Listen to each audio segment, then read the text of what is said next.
शहर से लोग गांव की तरफ भाग रहे थे लॉकडाउन में। हम भी गांव की तरफ गए और फिर से हमें वही लगने लगा था कि 4 साल हमारा उधर बर्बाद हुआ, अब लगता है कि फिर से इधर बरसों बर्बाद हो जाएगा। तब अंत में हमारा छोटा भाई, जो कि सबसे छोटा है, उसने हमें राय दिया कि YouTube एक ऐसा प्लेटफॉर्म है जहां पर कि पढ़ाया जा सकता है। वो 2 साल हमारे जीवन का सबसे काला इतिहास है।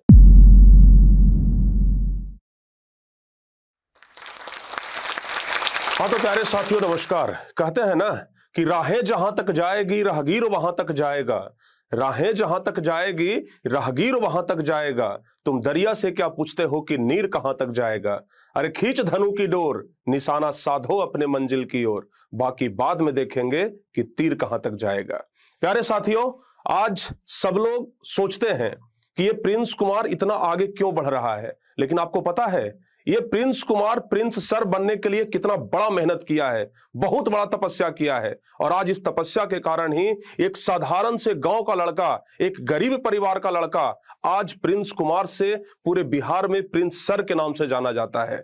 आज इसके पीछे की पूरी कहानी हम आपको जब बताएंगे ना, तो आप भी कहेंगे कि सचमुच में सफलता के पीछे एक बहुत बड़ा संघर्ष होता है। और जब आप उस संघर्ष की कहानी को सुनेंगे ना, तो रो जाएंगे। हम बिहार के एक ऐसे गांव से बिलोंग करते हैं जो मुश्किल से 10 से 15 घर का गांव है, और आज भी उस गांव में सड़क नहीं है। आज भी हम उस गांव में सड़क के लिए तरस रहे हैं। आज भी जब हमें अपना घर जाना होता है तो गाड़ी 2 किलोमीटर दूर लगानी पड़ती है और पैदल खेत से होते हुए हम अपने घर जाते हैं। परिवार का स्थिति ये था कि हमारे पिताजी अत्यंत गरीब थे, बहुत गरीब थे। दूध बेच करके किसी तरीके से हम लोगों को पढ़ाने के लिए हमेशा सोचते रहते थे। सोचते थे कि दूध ही बेचेंगे लेकिन पढ़ाएंगे। लेकिन पता ही है ना कि गांव वाले कोई नहीं चाहते हैं कि कोई भी लोग आगे बढ़ें। हमारे पिताजी को बहुत लोग रोकने का प्रयास किए। हमारे पिताजी के ऊपर बहुत सारे केस मुकदमा, झूठ का भी केस, गांव में कोई भी घटना हुआ हमारे पिताजी का नाम दे दो, इस तरीके से हमारे पिताजी को परेशान किया जाता था। लेकिन फिर भी हमारे पिताजी हार नहीं माने, दूध बेच करके ही लेकिन हम लोगों को पढ़ाए। बहुत मेहनत किए, बहुत मेहनत किए, अपने शरीर तक का भी ध्यान नहीं रखे, लेकिन हम लोगों को पढ़ाए। 2015 में हम मैट्रिक का परीक्षा दिए थे, और 2015 में जब मैट्रिक का परीक्षा दिए तो हमारा भी इच्छा हुआ कि हम भी और लोगों की तरह पटना में जाते पढ़ने के लिए। चूंकि हम बिहार से बिलोंग करते हैं तो बिहार का राजधानी पटना में सब लोग जाते हैं पढ़ने के लिए। तो जब हम भी मैट्रिक का परीक्षा दिए ना, तो हमारा भी बहुत इच्छा था कि हम भी पटना में जाएं पढ़ने के लिए। लेकिन हमारे पिताजी के पास उतना पैसा नहीं था, उतना बजट नहीं था कि वो हमें पटना में रह करके पढ़ा सकते थे। लेकिन फिर भी हम हार नहीं माने।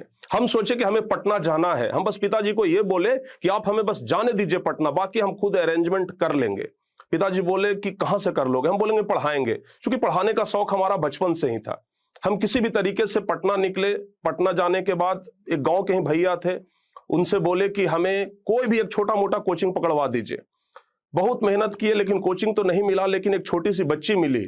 उसके गार्जियन बोले कि बेटा तुम हमारे पास अगर पढ़ा सकते हो तो पढ़ा दो। 1250 रुपया का महीना वो देने के लिए हमें तैयार हो गए, और हम उस छोटी सी बच्ची को पढ़ाना स्टार्ट किए। उस 1250 से हमारा रूम का किराया निकल जाता था। बाकी खर्चा के लिए पिताजी 1000, 500, 1500 भेज देते थे घर से, उतना में हमारा खर्चा हो जाता था।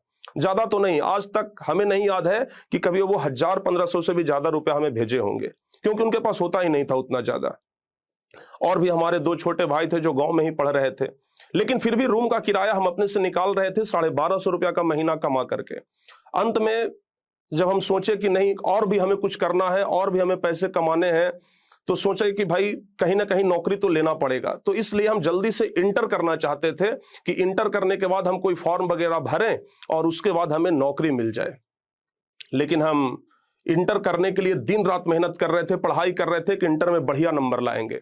2015 में हमारा मैट्रिक हुआ था, लेकिन जब 2017 में हमारा इंटर का एग्जाम होने वाला था, तो इंटर के एग्जाम से 2 महीना पहले हमारे गांव में एक बहुत बड़ा घटना घटा। हमारे ही एक चचेरे भाई का बगल में मर्डर हो गया। उस मर्डर में हमारे घर के सभी परिवार चले गए जेल। जेल जाने के बाद वे लोगों से हमारा कोई संपर्क नहीं। हम पटना में थे और वे लोग जेल चले गए। घर से कॉल आता है कि सब लोग जेल चले गए हैं। उस समय तो ऐसा लगा कि हमारा दुनिया पूरा तबाह हो गया है, दुनिया पूरा बर्बाद हो गया है, अब हम कहीं के नहीं रहेंगे। हम पटना से तुरंत घर गए। घर गए तो पता चला कि उस केस में हमारा भी नाम है और भैया का भी नाम है। हमें तुरंत वहां से बोला गया कि आप लोग यहां से चल जाइए, नहीं तो आप लोग को भी पुलिस पकड़ लेंगी। हम पटना से घर आए थे कि घर पर जाकर के मम्मी को देखेंगे, चूंकि मम्मी घर में अकेली थी, सब लोग जेल चले गए थे। हमें वहां से भागना पड़ा। भाग करके हम कभी इधर कभी उधर जंगलों में तक रहे, 4-5 दिन तक तो हम जंगल में रहे, ताकि किसी तरीके से हम पुलिस से बच सके। और पुलिस से बचते बचते लगभग हम 2 साल तक वैसे ही बचते रहे। जब आपको कहानी बताएंगे ना उस दिन का, वो 2 साल हमारे जीवन का सबसे काला इतिहास है। वो 2 साल को हम कभी भूल नहीं सकते हैं। अंत में बहुत कोशिश करने के बाद पिताजी को बेल हुआ। पिताजी जब जेल से बाहर आए तो फिर उनको पता चला कि हम लोगों का भी नाम है, तो वो बहुत प्रयास किए, इधर उधर गए, तब किसी तरीके से हम लोगों का नाम उस केस से निकलवाए। हमारे पिताजी बहुत मेहनत किए थे, क्योंकि वो जानते थे कि ये लोग पढ़ने वाला लड़का है, मेहनत करने वाला है। और हम लोग भी बहुत ज्यादा इधर उधर रिक्वेस्ट किए कि भाई हम लोग पढ़ने वाले हैं, किसी तरीके से हम लोगों को इस केस से निकालिए। हमें अपने आप को निर्दोष साबित करने में 2 साल लग गए कि नहीं, हम इस केस में इन्वॉल्व नहीं थे। यानी कि 2015 में हम मैट्रिक का परीक्षा दिए थे, हमें इंटर का परीक्षा देना था 2017 में, लेकिन हम 2017 में इंटर का परीक्षा नहीं दे पाए, 2018 में इंटर का परीक्षा नहीं दे पाए। 2 साल हम इधर उधर भागते रहे। अंत में हमारा फाइनल एग्जाम होता है इंटर का 2019 में। यानी कि हमारा मैट्रिक के बाद इंटर करने के लिए 4 साल बर्बाद हो चुका था। अब हमें ऐसा लगने लगा था कि अगर हमें परिवार को संभालना है, अगर अपने आप को संभालना है, तो जल्द से जल्द चाहे 10,000 का भी नौकरी क्यों ना हो, लेकिन हमें लेना पड़ेगा, कहीं जाकर के कमाना पड़ेगा। जब पिताजी जेल से बाहर आ गए तो हम फिर से पिताजी को बोले कि हम जा रहे हैं पटना, फिर से पढ़ाई करेंगे। पिताजी बोले कि ठीक है, निकल जाओ। फिर से हम पटना चले गए। फिर से जिनके पास हम कोचिंग पढ़ाते थे वो दूसरे टीचर्स को रख लिए थे, उनसे बोले कि हम आ गए हैं, वो हमें भी रखे। फिर से हम वहीं 1250 रुपया कमाने लगे, किसी तरीके से रूम रेंट देने लगे। इस तरीके से प्रोसेस चल रहा था। इंटर का एग्जाम हम दे दिए थे और बस रिजल्ट का इंतजार था। और जब हम पटना गए तो बहुत जबरदस्त तरीके से जॉब की तैयारी में लग गए कि अब हमें किसी तरीके से जॉब लेना है, क्योंकि जॉब ही एकमात्र सहारा था जो हमारे परिवार को आर्थिक तंगी से बाहर निकाल सकता था। क्योंकि जो ये 2 साल का घटना घटा ना, ये 2 साल में हम लोग 20 साल पीछे जा चुके थे। एक तो पहले से बहुत ज्यादा गरीब थे, लाचार थे, आर्थिक स्थिति से कमजोर थे, और ये 2 साल का जो घटना घटा ना, हम 20 साल पीछे जा चुके थे। तो हमें लगने लगा था कि अब कहीं ना कहीं हमें एक जॉब की जरूरत है, अगर परिवार को आगे लेकर के चलना है तो। क्योंकि हमारे पीछे 2 छोटे भाई थे, उन दोनों छोटे भाइयों को भी संभालना था। अंत में जाकर के हम जॉब का तैयारी स्टार्ट किए, और इतना जबरदस्त तरीके से स्टार्ट किए, न रात को रात समझे, न दिन को दिन समझे, लगातार पढ़ते रहते थे, लगातार पढ़ते रहते थे। जब हम तैयारी करते गए, अंत में एग्जाम का डेट आया, हम एग्जाम भी दे दिए। एग्जाम देने के बाद बहुत दिन तक वेट किए कि रिजल्ट आ जाए, रिजल्ट आ जाए। 50-50 का चांस था कि हमारा एग्जाम क्लियर भी होगा, हमारा एग्जाम क्लियर नहीं भी होगा। तो बहुत दिनों के बाद फिर हमारा रिजल्ट आया, और जब हम रिजल्ट देखे तो बहुत ज्यादा खुश हो गए, क्योंकि हमारा रिजल्ट आ चुका था।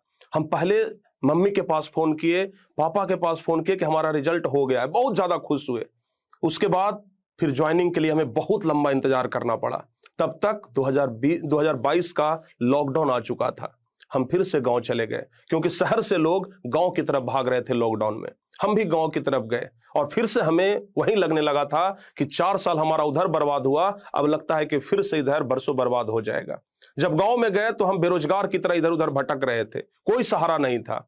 तब अंत में हमारा छोटा भाई, जो कि सबसे छोटा है, उसने हमें राय दिया कि YouTube एक ऐसा प्लेटफॉर्म है जहां पर कि पढ़ाया जा सकता है। तो हम सोचे कि बताओ भाई कैसे पढ़ाया जा सकता है। फिर उसने हमें YouTube के बारे में बताना शुरू किया, हम भी उसको बहुत गहराई के साथ समझे। और सच कहे ना तो आज हम जिस मुकाम पे है ना, जितना हमारा योगदान है ना, उतना हमारे भाई का भी योगदान है। अगर वो ना बताया होता तो आज हम यहाँ पर ना होते। लेकिन जब हम YouTube स्टार्ट किए तो सबसे पहले तो ये सब मिल करके सोचे कि भाई चैनल का क्या नाम रखें, क्योंकि हमसे बहुत बड़े बड़े चैनल वाले थे। जब उन लोगों को देखते थे ना तो मन हताश हो जाता, डिमोटिवेट हो जाते थे कि नहीं, हमसे नहीं हो पाएगा, इतने बड़े बड़े धुरंधर लोग हैं, कहां से हम कर पाएंगे। बिहार में इन लोग का व्यूज बहुत बढ़िया जा रहा है, ये लोग बहुत सारे बच्चों को पढ़ा रहे हैं। फिर लगा कि नहीं, हमसे नहीं हो पाएगा। लेकिन फिर सब मिल करके हमें मोटिवेट किया, परिवार वाले सब मिल करके मोटिवेट किए कि नहीं, अगर पढ़ाना चाहते हो तो पढ़ाओ, दूसरे का मत देखो, बस अपना शुरू करो।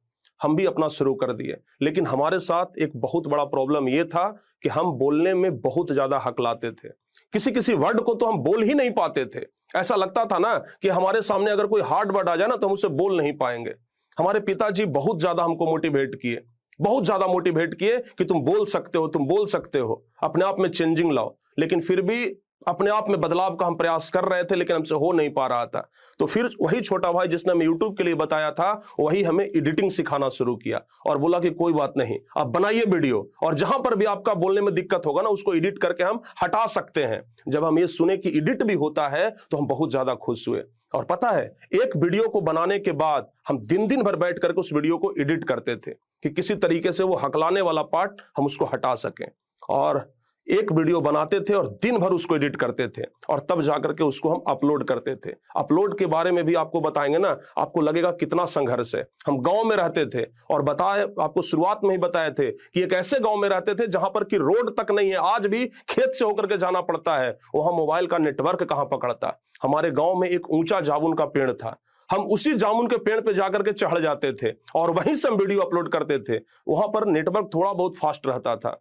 अंत में वहीं से हम हमारा डेली का वो रूटीन बन गया था। लेकिन रिजल्ट के रूप में ना हमें बस वहीं 4, 5, 6 व्यूज ही आ रहे थे। कभी कभी तो हम अपने आप को डिमोटिवेट कर लेते थे कि लगता है कि नहीं हो पाएगा, लेकिन फिर सब लोग मिलकर के हमें मोटिवेट करते थे। और पता है, जिस समय में हमें खेलना चाहिए था, इंटर में पढ़ते थे यार, जिस समय हमें खेलना चाहिए था ना, उस समय हम अपने सभी दोस्तों को ब्लॉक कर दिए थे मोबाइल से कि हम किसी से बात नहीं करेंगे, हमको बस करना है तो सिर्फ एडिट करना है। क्योंकि जब हम एडिट करते रहते थे ना, दोस्त का फोन आ जाता था, क्या कर रहे हो, क्या कर रहे हो। हम कहते थे भाई तुम लोग को हम ब्लॉक ही कर रहे हैं। फाइनली सब लोगों को ब्लॉक कर दिए और हम दिन रात एडिट करते रहते थे, रात रात में भी जग करके। मतलब 24 घंटा में हम लगभग 17 घंटा 18 घंटा काम करना शुरू किए।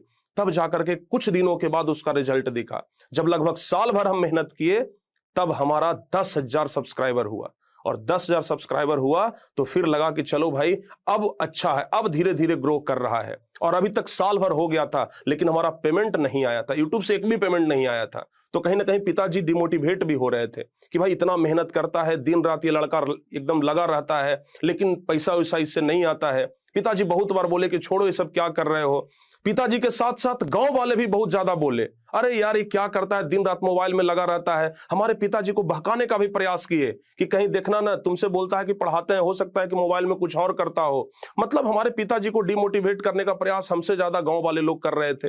और हमारे पिताजी उतना डिमोटिवेट नहीं हो रहे थे जितना कि गांव वाले उनको कर रहे थे। लेकिन फिर भी हम पिताजी को समझाते थे कि नहीं, थोड़ा सा और वेट कर लीजिए। अंत में लगभग 1 साल 2-3 महीने के बाद हमारा पहला पेमेंट आया 7,000 रुपया। जब पिताजी को हम बोले कि 7,000 रुपया आया है, तो वो पहले तो बहुत ज्यादा हंसे और बोले कि साल भर से ऊपर मेहनत किए हो और 7,000 आया है, कितना का महीना पड़ा। हम बोले कि यही 700-800 का। बोले इससे अच्छा तो पटना में तो होम ट्यूशन पढ़ा रहा था 1250 का, इससे अच्छा तुम वही चले जाओ, छोड़ दो इन सब चीजों को। हम बोले कि नहीं, अब हम साल भर दे दिए हैं, अब हम नहीं छोड़ेंगे, और करेंगे इसमें काम, और मेहनत करेंगे। और ज्यादा मेहनत किए और भगवान की कृपा से दूसरा महीना 14,000 हमारा आया। जब 14,000 आया तो पिताजी को बोले देखिए 1 महीना में डबल हो गया, और आगे मेहनत करेंगे ना तो ऐसे ही डबल होते जाएगा। पिताजी को भी कुछ उम्मीद लगता है कि चलो सब कुछ सही रहेगा। लेकिन कुछ ही दिनों के बाद हमारा ज्वाइनिंग लेटर आ गया। जो हम जॉब का फॉर्म भरे थे ना, उसका ज्वाइनिंग लेटर आ गया कि आपका ज्वाइन होने वाला है। और बिहार के कटिहार जिला में हमारा ज्वाइनिंग हुआ। हमारा जाने का इच्छा 1% भी नहीं था, क्योंकि हम साल 1.5 साल यूट्यूब को दे दिए थे और यूट्यूब में अब इतना मन लग गया था ना कि लगता था कि अब इसको हम जिंदगी भर के लिए नहीं छोड़ेंगे। लेकिन फिर भी पारिवारिक प्रेशर था कि जाना है, क्योंकि हम बिहार से आते हैं और बिहार में सरकारी नौकरी को भगवान की तरह पूजा जाता है। हमारे पिताजी कहा करते थे कि अगर सरकारी नौकरी लग गया इसका मतलब कि भगवान से दर्शन हो गया। हम फिर भी बहुत समझाए कि हम इधर ही बेहतर करेंगे, हम इधर ही अपना करियर बना लेंगे, लेकिन बोले कि नहीं, सरकारी नौकरी नहीं छोड़ना है, चाहे कुछ भी हो जाए। अंत में न चाहते हुए भर में भी हम सरकारी नौकरी जाकर के ज्वाइन किए। लेकिन हाँ, जब वो वहां भी गए तो हम यूट्यूब को नहीं छोड़े। हम जिस रूम में रहते थे उसी रूम के एक कोने में टेबल लगा लिए थे और वहीं पर पढ़ाते थे। लेकिन अभी तक हम अपना फेस नहीं दिखाते थे, स्क्रीन पे ही स्क्रीन रिकॉर्डिंग करके पढ़ाते थे। बच्चे सब उसी को देख करके बहुत ज्यादा खुश रहते थे। बच्चों को नोट्स देते थे, मटेरियल देते थे, सबसे अलग बच्चे सब उन सब चीजों को देख करके खुश रहते थे। हमारे ऑफिस के जो भी पदाधिकारी लोग थे, स्टाफ लोग थे, सबको धीरे धीरे पता चल गया कि ये लड़का पढ़ाई पे ज्यादा ध्यान देता है, ऑफिस में बहुत कम टाइम दे रहा है। 1-2 बार हमें पदाधिकारियों से डांट सुनने के लिए भी मिला, लेकिन अंत में हम उनको बोल दिए कि देखिए हमारा काम पढ़ाना है, हम इधर पारिवारिक प्रेशर के कारण आ गए हैं। अगर ज्यादा आप लोग करेंगे तो हम रिजाइन दे देंगे, हमें ये जॉब नहीं करनी है। वे लोग सोचे कि भाई ये बच्चा है, इस तरीके से बचपना हरकत कर रहा है। वे लोग बहुत समझाने का प्रयास किए, लेकिन फिर भी हम बोले कि नहीं सर, कुछ भी हो जाए हम यूट्यूब को नहीं छोड़ सकते हैं। हम दुनिया का सब कुछ छोड़ देंगे लेकिन यूट्यूब को हम नहीं छोड़ेंगे, क्योंकि हमारा अब इसमें मन लग गया है। अब हम तन मन से इसमें घुस गए हैं। हम नौकरी छोड़ते हमको 1 मिनट का भी देरी नहीं लगेगा, लेकिन हम यूट्यूब को सातों जन्म में नहीं छोड़ सकते हैं। लगातार हम काम करते रहे।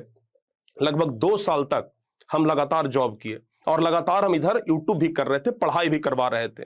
लेकिन सबसे बड़ा समस्या था ना कि हमारा जहां पर ज्वाइनिंग हुआ था वहां पर भी बढ़िया इंटरनेट का सुविधा नहीं था, ना तो वहां पर रहने के लिए बढ़िया व्यवस्था था। बस एक रूम में रहते थे, उसी रूम में वीडियोज भी बनाते थे।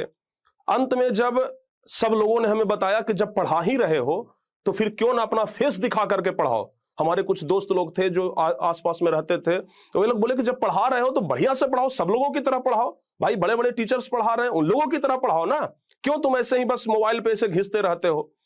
हमें लगा कि भाई सचमुच में ये बोल रहा है जो अच्छा ही है, हमें पढ़ाना चाहिए, सचमुच में हमें पढ़ाना चाहिए फेस दिखा करके। बहुत हिम्मत की शुरुआत में तो कैमरा के सामने आने से डर रहे थे। बहुत खराब लगता था कि लोग क्या कहेगा कि ये देखो भाई ये प्रिंस है, ये देखो कैमरे के सामने आ रहा है। मतलब अपने आप को बड़ा बुरा लगता था कैमरे के सामने लाने में।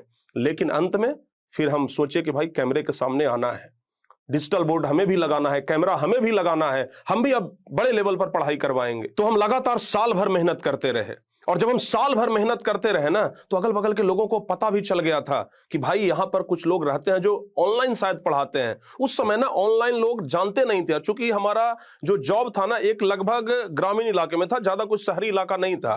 तो फिर सब लोगों को बताना पड़ता था कि देखिए हम पढ़ाते हैं, ये करते हैं, वो करते हैं। सब लोगों को हम धीरे धीरे करके बताते थे। अंत में जब हमारे साथ 2-3 टीचर्स जुड़ गए, फिर हम सब मिल करके मेहनत करना शुरू किए और लगातार हम पूरा सेशन पढ़ाए, सब टीचर्स मिल करके पढ़ाए। और तब जाकर के जब एग्जाम हुआ और उसका जब रिजल्ट निकला, और जब हम रिजल्ट के दिन अपने घर आ रहे थे, गांव आ रहे थे, तब उस समय जब हम बीच रास्ते में थे ना, तब मैट्रिक का रिजल्ट निकला था, 10वीं क्लास का रिजल्ट निकला था। जब हम बस पर बैठ करके घर आ रहे थे, तो हम जब रास्ते में पहुंचे थे, तो उस समय हमारे मोबाइल के ऊपर एक वीडियो क्लिप आता है। मुश्किल से 20-25 सेकंड का वो वीडियो क्लिप रहा होगा। जब हम उस वीडियो क्लिप को खोल करके देखें तो ये मैट्रिक का रिजल्ट आ चुका था। और जब हम उस क्लिप में देख रहे थे तो जो लड़का बिहार टॉपर बना था, उसके पिताजी खुद बोल रहे थे कि हमारा बेटा टारगेट बोर्ड का बैच लिए हुए था और टारगेट बोर्ड के ऑनलाइन संस्थान से पढ़ करके ही वो टॉपर बना है। जब हम ये पहली बार सुने ना, तो हमें तो विश्वास ही नहीं हुआ। हमें लगा कि कोई एडिट करके तो नहीं भेज दिया है। लेकिन हम जब बिहार तक चैनल खोले तो फिर हमें पता चला कि नहीं, सचमुच ये क्लिप है। और उसके बाद पहली बार हम अपने भाई के पास कॉल किए कि जितना जल्दी हो सके हमें लेने के लिए आओ, क्योंकि हम जल्दी से घर आना चाहते हैं और टॉपर्स से जाकर के मिलना चाहते हैं। फिर हम जल्दी से अपने घर गए और फिर उसके बाद सीधे टॉपर्स के यहाँ गए। जब टॉपर्स के यहाँ गए, उनके पिताजी जब हमें देखे तो हमें गले लगा लिए, बोले कि सर सब आपके वजह से ही तो हो पाया है। ये जो लड़का आज टॉपर बना है ना, सब आपका ही कृपा है। आप जो सब दिन रात जो मेहनत करके पढ़ाते थे ना, उसका ही आज जो नतीजा आया है कि ये लड़का बिहार टॉपर बना। बहुत ज्यादा मन खुश हुआ। उसके बाद लगा कि नहीं भाई, हमें भी वो क्वालिटी है कि हम बिहार में टॉपर दे सकते हैं। तब हम अपने आप पर विश्वास कर पाए। उसके पहले तक तो नहीं लग रहा था कि हम कुछ कर पाएंगे भी। सब लोग का जिस तरीके से रवैया था ना, हमको नहीं लगता था। लेकिन जब बिहार टॉपर आया तो अब हमें साबित करने का जरूरत नहीं था कि हम भी कुछ कर सकते हैं। हमें लगने लगा था कि अब हम भी बिहार टॉपर दे सकते हैं, आगे भी दे सकते हैं। और उसके बाद जब दोबारा हम जॉब पे आए, दोबारा जब हम अपने ऑफिस आए, तो हम ये मन बना करके आए थे कि अब बहुत जल्द हम ये जॉब छोड़ देंगे, क्योंकि अब हमें पूर्ण तरीके से ऑनलाइन में जाना है। क्योंकि अब हमें सबूत देने की जरूरत नहीं है कि हम भी अब एक बेहतर शिक्षक बन चुके हैं और बेहतर तरीके से हम बच्चों को पढ़ा सकते हैं। उसके बाद हम जाकर के रिजाइन दे दिए।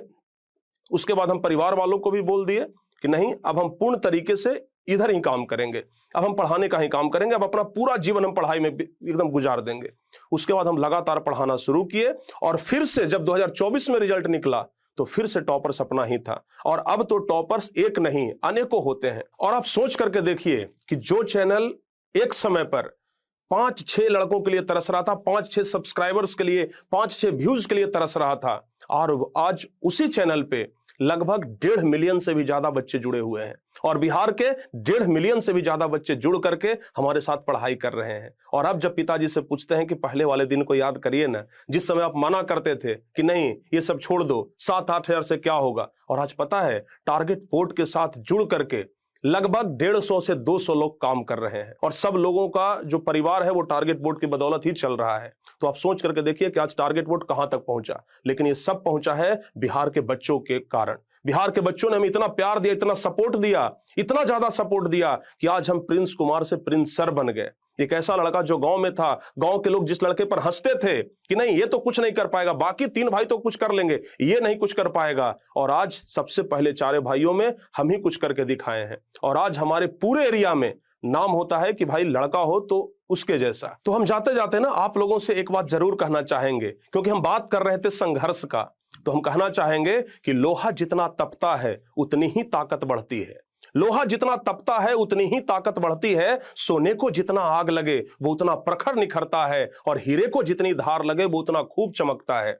मिट्टी का बर्तन जब पकता है तो धुन पर खूब खनकता है। सूरज जैसा बनना है तो सूरज जैसा जलना होगा। नदियों सा आदर पाना है तो पर्वत छोड़ निकलना होगा। हम आदम के बेटे हैं, क्यों सोचे राह सरल होगा। हर एक संकट का हल होगा, वो आज नहीं तो कल होगा, वो आज नहीं तो कल होगा। और सबसे बड़ा धन्यवाद तो हम जोश टॉक की टीम को देना चाहते हैं, क्योंकि आज तक हम अपनी पूरी स्टोरी कहीं पर नहीं बताए थे और न कभी हमें ऐसा मौका मिला कि हम अपना पूरा स्टोरी बताएं। लेकिन थैंक यू जोश टीम को हम बोलना चाहेंगे, बहुत बहुत हृदय की गहराइयों से धन्यवाद देना चाहेंगे कि आज हमें इस प्लेटफॉर्म पे ला करके खड़ा किए ताकि हम अपना पूरा स्टोरी बता सके और अब बिहार के ही नहीं बल्कि इंडिया के बच्चों को भी हम मोटिवेट कर सके। और हमारा प्रयास यही है कि हम जल्द बिहार से बाहर निकल के पूरे इंडिया के बच्चों के लिए कुछ कर सके। और अगर हमारा ये प्रयास सफल रहा तो हम बहुत जल्द सब लोगों के बीच होंगे और सब लोगों को हम अपने द्वारा, हम अपने टीम के द्वारा और हम अपने इस टारगेट बोर्ड के द्वारा सब लोगों को पढ़ाई करवाएंगे।